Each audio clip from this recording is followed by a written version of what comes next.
അങ്ങനെ കറുത്ത വസ്ത്രം, കറുത്ത ബലൂണുകൾ, കരിങ്കൊടി, അങ്ങനെ സർവ്വം കറുപ്പുമയമായ ഒരു കാലിക്കറ്റ് സർവകലാശാലയുടെ സമര മണിക്കൂറുകൾ കഴിയുകയാണ്. ഇപ്പോൾ ഗവർണർ ആരിഫ് മുഹമ്മദ് ഖാൻ നേരത്തെ തന്നെ ക്യാമ്പസിൽ നിന്ന് മടങ്ങി എയർപോർട്ടിലേക്ക്.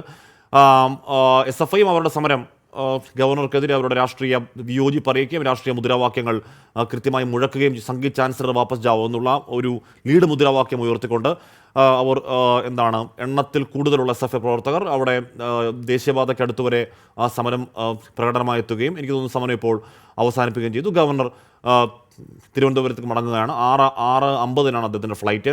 അതുകൊണ്ട് 6:00 തന്നെ 6:00 മിക്കവാറും ഇവിടെ നിന്ന് ഇറങ്ങുന്നുള്ളൂ എന്നാണ് നേരത്തെ പ്ലാൻ ചെയ്തതെങ്കിലും പരിപാടി കഴിഞ്ഞ പാട് തന്നെ ഗവർണർ അങ്ങോട്ടേക്ക് അങ്ങ് പോവുകയായിരുന്നു. ഗവർണർ ഇപ്പോൾ വിശ്രമിക്കുകയാണെന്ന് തോന്നുന്നു. എയർപോർട്ട് ലോഞ്ചിൽ വിശ്രമിക്കുകയാണെന്ന് തോന്നുന്നു. 6:45 ഫ്ലൈറ്റ്. ഷാഹദ് റഹ്മാൻ തുടരുന്നുണ്ട്. ഷാഹദ്, ആർഷോ പറഞ്ഞത് ഇനി വരും ദിവസങ്ങളിൽ കേരളത്തിലെ വിദ്യാർത്ഥികളുടെ സമരശേഷി ആരിഫ് മുഹമ്മദ് ഖാൻ അറിയാൻ പോകുന്നു എന്നുള്ളതാണ്. അപ്പോൾ ദീർഘകാലാടിസ്ഥാനത്തുള്ള ഒരു സമരം പദ്ധതി ഇടുന്നു SFI. ഏതളവിൽ പോകുന്നുവെന്ന് വരും ദിവസങ്ങളിൽ അറിയാം. ഷഹദ്.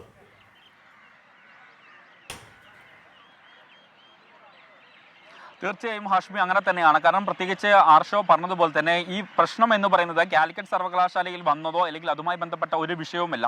ഗവർണർ സ്വീകരിക്കുന്ന നിലപാടുകളാണ്. അതായത് ഗവർണർ സർവകലാശാലകൾ കാവ്യവൽക്കരിക്കാൻ ശ്രമിക്കുന്നു എന്ന ആരോപണമാണ് പ്രധാനമായിട്ടും SFI ഉന്നയിക്കുന്നത്.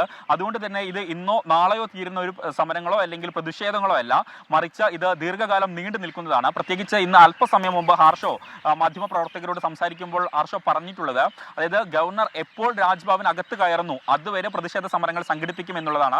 അതായത് തിരുവനന്തപുരത്ത് ഗവർണർ എത്തുമ്പോഴും അല്ലെങ്കിൽ ഗവർണർ രാജ്ഭവനിലേക്ക് പോകുമ്പോഴും തുടർന്ന് അദ്ദേഹം രാജ്ഭവൻ പുറത്തുവിട്ട് എപ്പോൾ പുറത്തിറങ്ങുന്നോ ആ ഘട്ടങ്ങളിലൊക്കെ തന്നെ SFIയുടെ നേതൃത്വത്തിൽ വലിയ പ്രതിഷേധ സമരങ്ങൾ ഉണ്ടാകും എന്നുള്ളതാണ് ഏറ്റവും പ്രധാനപ്പെട്ട കാര്യം. നമുക്കറിയാം ഈ പ്രശ്നങ്ങൾ അല്ലെങ്കിൽ ഈ പ്രതിഷേധങ്ങൾ എന്തായാലും അത് അക്രമാസക്തമാകാതെ സംഘർഷത്തിൽ കലാശിക്കാതെ രാഷ്ട്രീയ മുദ്രാവാക്യങ്ങൾ ഉയർത്തിക്കൊണ്ട് ആ സമരം കൃത്യമായി എങ്ങനെ പ്ലാൻ ചെയ്തോ അങ്ങനെ തന്നെ പൂർത്തീകരിക്കാൻ SFIക്ക് കഴിഞ്ഞു. SFI ചോദിക്കുന്നത് എങ്ങനെയാണ് സെനറ്റിലേക്ക് ഈ പറയുന്ന മെറിറ്റില്ലാത്ത കുട്ടികൾ ഗവർണർ തിരികെ കയറ്റിയെന്ന ചോദ്യം SFI രാഷ്ട്രീയ ചോദ്യമായി ഉന്നയിക്കുന്നു.